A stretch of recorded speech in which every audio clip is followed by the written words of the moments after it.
Chapter 22. Jane Smith.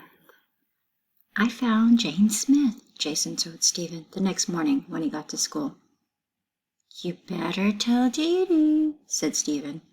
They hurried across the playground. A whistle blew. "No running," ordered Mr. Lewis, the professional playground supervisor. "Now I want both of you to go back to the edge of the blacktop and walk this time." The boys went back the way they came, then came back the way they went. Dee Dee was sitting on the bench. She had been benched by Mr. Lewis for excessive noise-making. "I found Jane Smith," Jason whispered as he walked past her. Dee Dee and Jason entered the classroom together. Mrs. Drizzle was seated behind her desk. As they passed in front of her, Dee Dee stopped and said, "Did you have a nice time at the dentist yesterday, Jason?" "Yes, Dee Dee," said Jason. "It was very nice." "I wonder if we have the same dentist," said Dee Dee. "What's your dentist's name?" "Her name is Dr. Payne," said Jason. "But that hasn't always been her name." "It hasn't?" asked Dee Dee. "Oh, no," said Jason. "Before she was married, her name was Jane Smith." "Jane Smith?" asked Dee Dee. "Is that spelled Janesmith? "Yes, that's how you spell Jane Smith," said Jason. "But like I said, that's not her name anymore. Her name is Dr. Payne. She works at the dentist's office at 124 Garden Street." They took their seats. Later that afternoon, Dr. Payne finished working and walked out of her office. It had been a good day. She had drilled 25 teeth. She made $60 for every tooth she drilled. 25 times $60 is $1,500. Not bad for a day's work. Of course, not all the teeth really had cavities, but how would any of her patients find out?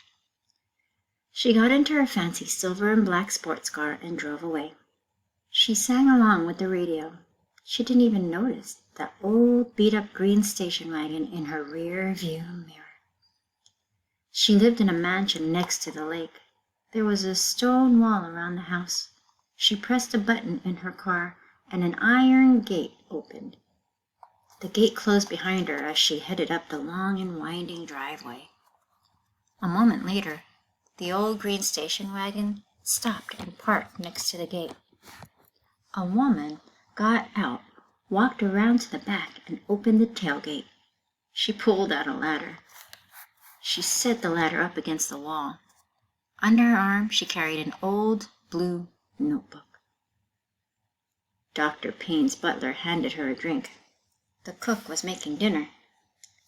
Dr. Payne's dog, cat, and husband were waiting for her in the den. Her dog's name was Brussels, and her cat's name was Sprouts.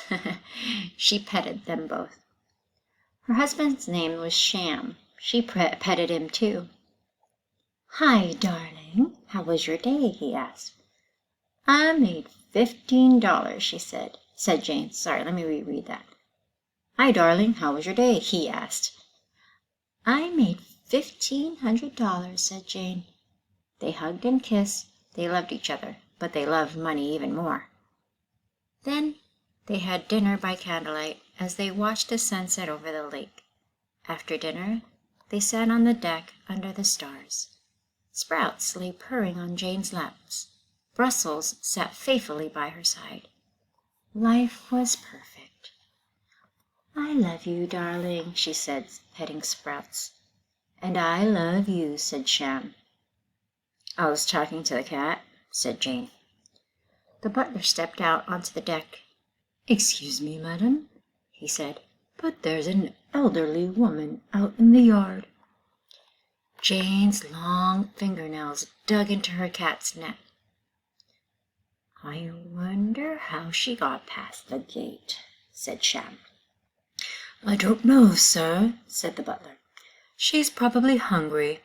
Perhaps I can give her some leftover. No, shouted Jane. Get rid of her. Let me have a look, said Shem. He followed the butler back into the house. He returned a moment later. Darling, you'll never guess who's here.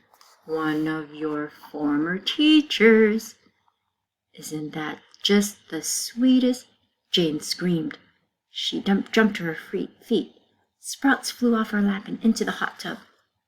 What's wrong? Asked Shem. You idiot, shouted Jane.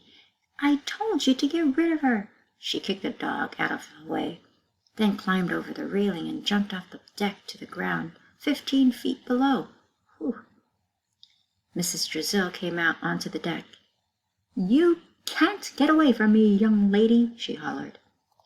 Jane hurt her ankle pretty badly when she hit the ground. It was either sprained or broken.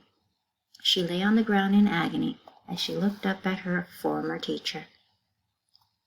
You have homework to do, said Miss Drizzle, looking down at her. Jane's face twisted with pain. Rub a monkey's tummy, she shouted, then struggled to her feet. She had a suitcase stashed in the boathouse, just in case this ever happened. She hobbled to it, grabbed it, then limped down to the lake, dragging her suitcase behind her. Mrs. Drizzle hurried down the steps on the side of the deck.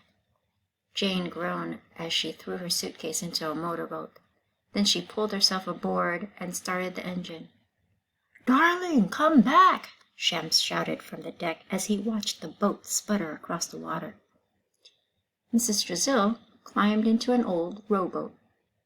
I'll find you, Jane Smith, she shouted into the darkness. You can run, but you can't hide. Jane's voice echoed back across the black water. Rub a monkey's tummy with your head. And neither of them was ever seen again.